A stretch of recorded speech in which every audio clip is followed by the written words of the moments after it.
ये कहानी 3 पड़ोसियों की है। इस पड़ोस में रहने वाले सबसे पहले व्यक्ति हैं दीनदयाल जी। यूँ तो ये एक समाज सुधारक हैं, लेकिन अपने पड़ोसियों को सुधारना इनके लिए टेढ़ी खीर जैसी है। ये है सज्जन पुरुष अल्टू लाल जी। इनके पास पड़ोसियों से झगड़ने के अलावा दूसरा कोई काम ही नहीं है। और ये तीसरे सज्जन पुरुष पलटू लाल। झगड़ा फसाद, लात घूसा इनका मुख्य पेशा है। ऐसे तो ये बड़े टिप टॉप रहते हैं, अपने पिता के दौलत का सही इस्तेमाल करते हैं ये, मगर पड़ोसियों से ठेलम ठेल करने में जरा भी नहीं चूकते हैं ये। अरे अरे नालायकों, तुम लोग फिर झगड़ पड़े। तुम लोग झगड़ा किए बिना एक दिन भी नहीं रह सकते। मेरे तो समझ में नहीं आता है तुम लोगों का इलाज कैसे करूँगा मैं। ठहर जरा, रुक जा, मैं आता हूँ, अभी बताता हूँ। और इस तरह दीनदयाल जी झगड़े का निपटारा करने निकल पड़ते हैं। एक अच्छा पड़ोसी का यही तो कर्तव्य होता है। अरे नालायकों, क्या कर रहे हो? हटो यहाँ से। नहीं नहीं, इसने मुझे मारा है, मैं इसकी दांत तोड़ दूंगा। ले अब बता, मजा आया? अरे अरे रुको जरा। अच्छा तो ये ले, तू मेरी दांत तोड़ेगा? अरे बाप रे, ओए माँ, मर गया रे। हा, आपको गलती से लग गया अंकल। अरे अंकल के बच्चे, तुम लोगों के झगड़े में मैं तो बर्बाद हो जाऊंगा। बेड़ा गर्क हो जाए तुम दोनों का। अब मुंह क्या देख रहा है, उठा मुझे। मैं तो भागा रे बाबा, मार के भाग रहा है। लो चलो अंकल, मैं हाथ देता हूँ, उठो। हम दोनों के झगड़े में आपका नुकसान हो गया।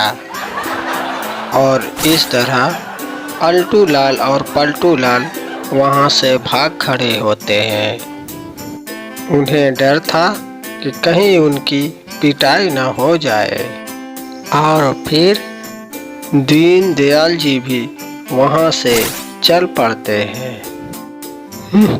माफ करना, अब कभी बचाने नहीं आऊंगा मैं। ये कहते हुए वो अपने घर चले जाते हैं। कई दिन बीत जाने के बाद भी अल्टू और पलटू के झगड़े खत्म नहीं हुए। और इसी बीच सोसाइटी में एक और नया मुसीबत का जन्म हुआ। वो था जग्गू दादा। शकल से बदमाश और पेशे से चोर, जग्गू बहुत दिनों से अल्टू लाल और पलटू लाल के घर पे नजर रखे हुए था। एक दिन वो अल्टू लाल के घर चोरी के नियत से घुस आया। अल्टू लाल से सारे रुपये पैसे छीन लिए। विरोध करने पर अल्टू लाल की पिटाई भी की। दोबारा आकर पिटाई करने और पैसे छीनने का धमकी भी दिया। और फिर सारे पैसे लेकर जग्गू दादा वहाँ से फरार हो गया। इस घटना से अल्टू लाल बहुत दुखी हुआ। वो अब बहुत मायूस हो चुका था। फिर एक दिन यही घटना पलटू लाल के साथ भी हुआ।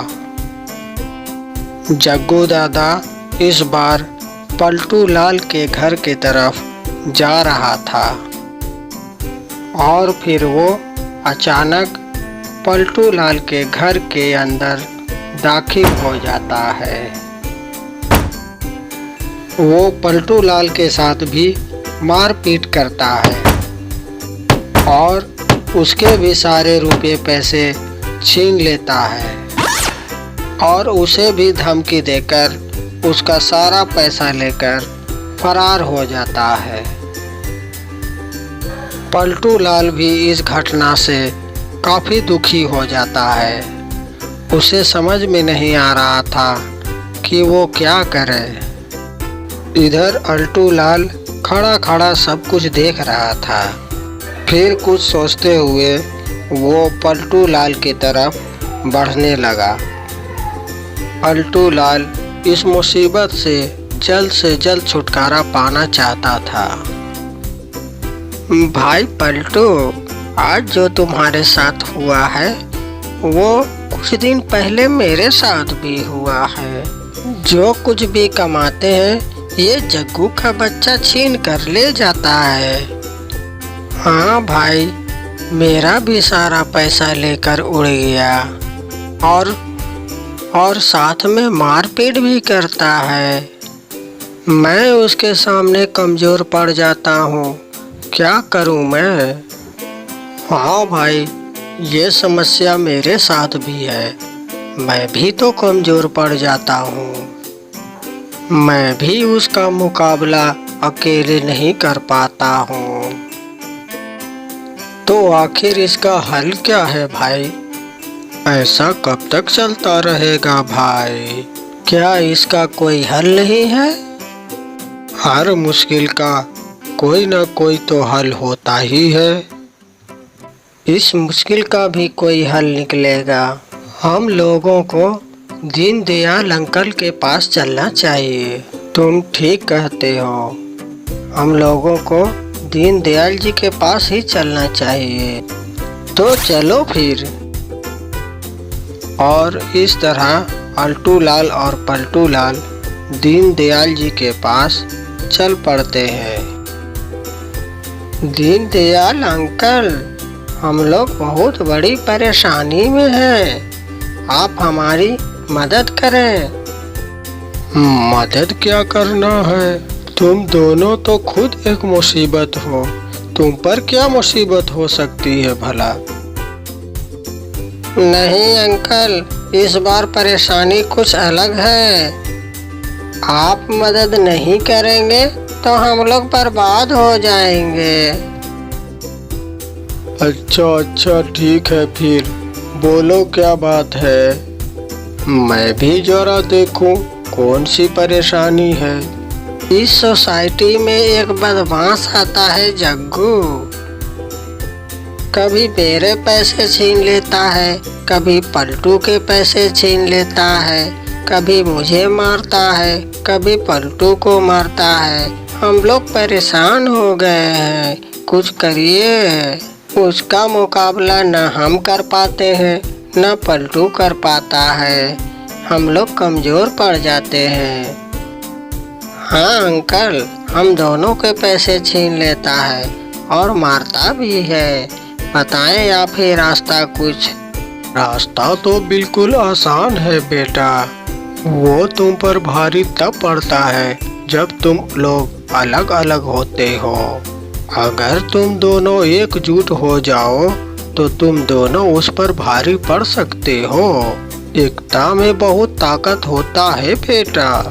अगर तुम दोनों एकजुट हो जाओ तो वो तुम्हारा कुछ भी नहीं बिगाड़ पाएगा, बल्कि तुम दोनों मिलकर उसे मजा चखा सकते हो। यही समय है, तुम दोनों एकताई का परिचय दो। ठीक है अंकल, हम दोनों आज के बाद झगड़ा नहीं करेंगे। और आने वाली मुसीबत का डटकर मुकाबला करेंगे। हाँ अंकल, हम दोनों आज के बाद से मिलकर रहेंगे, झगड़ा बिल्कुल भी नहीं करेंगे और डटकर उसका मुकाबला करेंगे। ठीक है फिर, तो अब से तुम दोनों एक हो जाओ। अगर वो बदमाश दोबारा दिखाई देता है तो तुम दोनों मिलकर उसका मुकाबला करोगे, ठीक है? तुम लोग देखना, उस बदमाश पर तुम दोनों का एकता भारी पड़ेगा। ठीक है अंकल, हम लोग ऐसा ही करेंगे। क्यों भाई पलटू? सही कहा अल्टू भाई। ठीक है अंकल, अब हम लोग चलते हैं। और इस प्रकार वहाँ से अल्टू और पलटू लाल चल पड़ते हैं। अब उन्हें अपने परेशानियों का हल मिल चुका था। वो जल्द से जल्द इससे छुटकारा पा लेना चाहते थे। अगले दिन पलटू ने अल्टू से कहा, अल्टू भाई, अब हम दोनों को हमेशा एक साथ रहना चाहिए। पता नहीं ये जग्गू का बच्चा कब आ धमकेगा, इसलिए हम एक साथ ही रहेंगे। क्या बोलते हो? हे, ये लो भाई, नाम लिया शैतान हाजिर। अचानक वहाँ जग्गू भी आ जाता है। जग्गू को देखते ही पलटू ने अल्टू से कहा, भाई अल्टू, तुम बस मेरा साथ देना, मैं इसे मजा चखाता हूँ। आ बाघड़ बिल्ले, आ इधर। हुई माँ, मर गया रे।